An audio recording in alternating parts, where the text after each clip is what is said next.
G'day Patrons, happy Sunday. Okay, and yeah, it is Sunday. So for those who are new to Patreon, basically I write the show normally across the week, but this time I only wrote it over Thursday and Friday. Shot Saturday morning, edited, and got to you Saturday night, very late. Since writing it, of course, two things have happened. Model X is now open on the Australian Tesla page, and also I thought I could do better giving context and discussion and argument around availability of Teslas in Australia and pricing of them.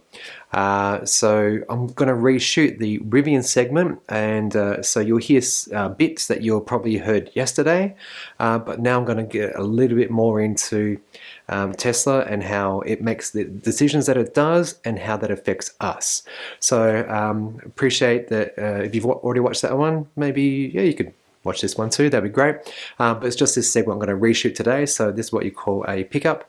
And yeah, let's do this. I just realized my ring light's off, but I looked at the footage yesterday and it was a bit bright that side, so I'm going to leave that off today. Yeah, I'm going to leave that off. No, I need to make it look the same. It's got to look the same. Very important if ever you're doing video. The reason I have the blinds down in here and I've got blackout blinds, also I need to fix up lights behind me, is that you want to always have the same look regardless of when you shoot. You don't know when you're going to shoot. So sometimes I used to shoot the news across the week at different times of the day, and I'll put it all together for the Monday package that was public. And people, unless they really paid attention to it, how much I had shaved or not shaved, wouldn't know that, yeah, I just put the same clothes on. And yeah, that's why you typically see me all zipped up.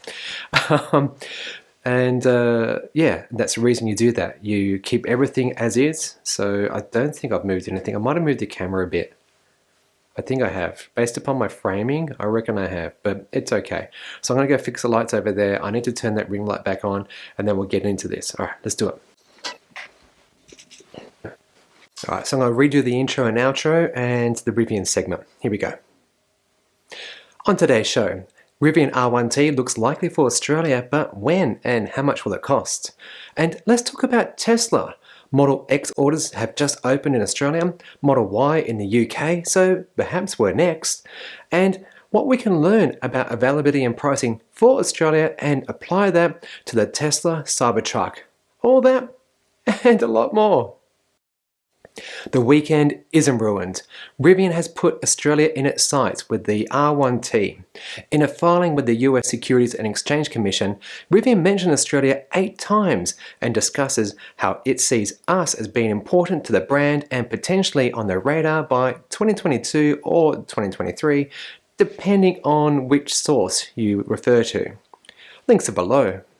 The R1T is a high-end luxury four-wheel drive that commenced production in September this year and represents the only commercially available dual cabin offering in the world as of today's day. In the SEC filing, Rivian said that whilst Australia does not have any document prospectus or product disclosure statement with the Australian Securities and Investment Commission, they do see us as being an important part of the business. And whilst most Australians who love the luxury feel of a four-wheel drive, high-riding, four-wheel ute tray, the question is, when will it be available and how much is the price going to be? In this fascinating article by Christopher Scott on Hardin Electric, he details what the Rivian R1T might cost when it arrives in Australia. And brace yourself, because without taxes on taxes on taxes, that means that the US $67,000 entry model will most likely cost $119,000. Yeah, $119K. Fully loaded, $154,000. Ouch! Now, let's compare that to Tesla's Cybertruck, its nearest competitor when it comes out, that is, which we have to acknowledge was first unveiled in November 2019 and has been delayed until late 2022 or 23. But can I just pause a second? And I want to see if you agree with me on the following editorial. To date, Tesla hasn't mimicked what other car makers have done when it comes to previewing cars. Think concept cars. They promise the world and then fail to deliver on them. Or perhaps they delay them and they see them pushed out, maybe sometimes as long as 5 years, in something that shares the same name, but definitely doesn't always look the same, if not at all. But many would-be Tesla owners, even current ones, in most markets of the world other than America, key point, they have to wait at least 2 to 3 years after they enter production in the US. And yes, I know that this is changing for the better now with Giga Shanghai providing Pan-Asia supplies, and soon Berlin and Texas, they'll come online too. But thinking about the Cybertruck, it was unveiled almost 2 years ago, and is at least a year away from US release. And they'll only be made in Texas. And so once again, American customers only. Meaning, and here's where I'm disappointed with Tesla, the Cybertruck will most likely not hit our roads until 2025, best case scenario, most likely 2026. That's a full 6 years after it was unveiled. In the meantime, you've got upstarts like Rivian and other legacy car companies producing their versions of utility trucks, cabin things, and getting a head start on Tesla and doing perhaps just the same, that is to say, the bare minimum.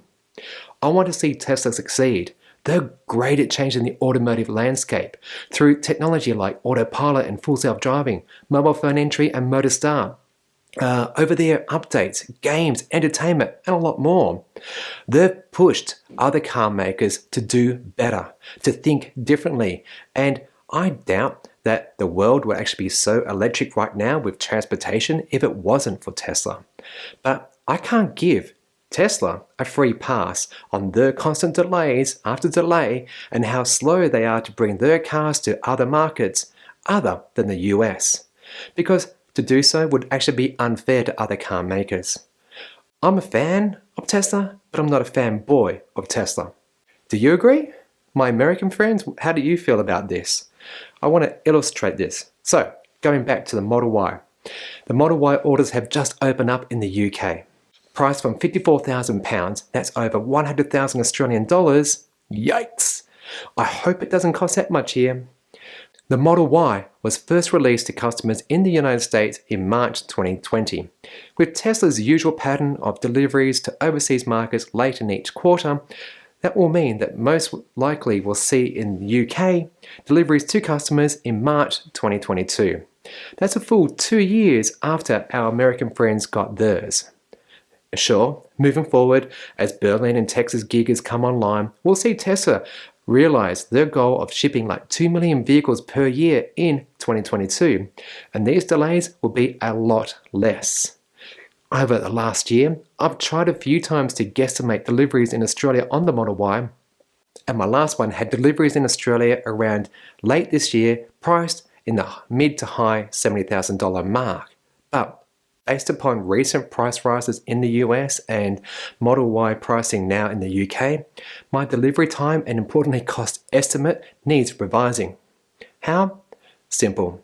We learn how Tesla values its products. But before I get into some keyboard warriors saying, yeah, Chris, exchange rates is not a good way to actually indicate pricing in Australia. I know. Comparing exchange rate is a bad way to understand what Australian pricing will be, but I'm not going to do that. No.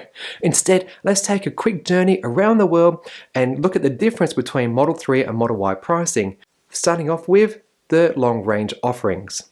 United Kingdom Model 3 costs $89,849 versus the Model Y, $101,893. Remembering, these are all Australian dollars, folks. United States, the 3 costs $60,583, whereas the Y, $67,323. And in Hong Kong, $61,528 compared against $65,480. Let's look at the performance model. The United Kingdom, Model 3, $111,158 versus Model Y, $120,423. Man, that's expensive, isn't it?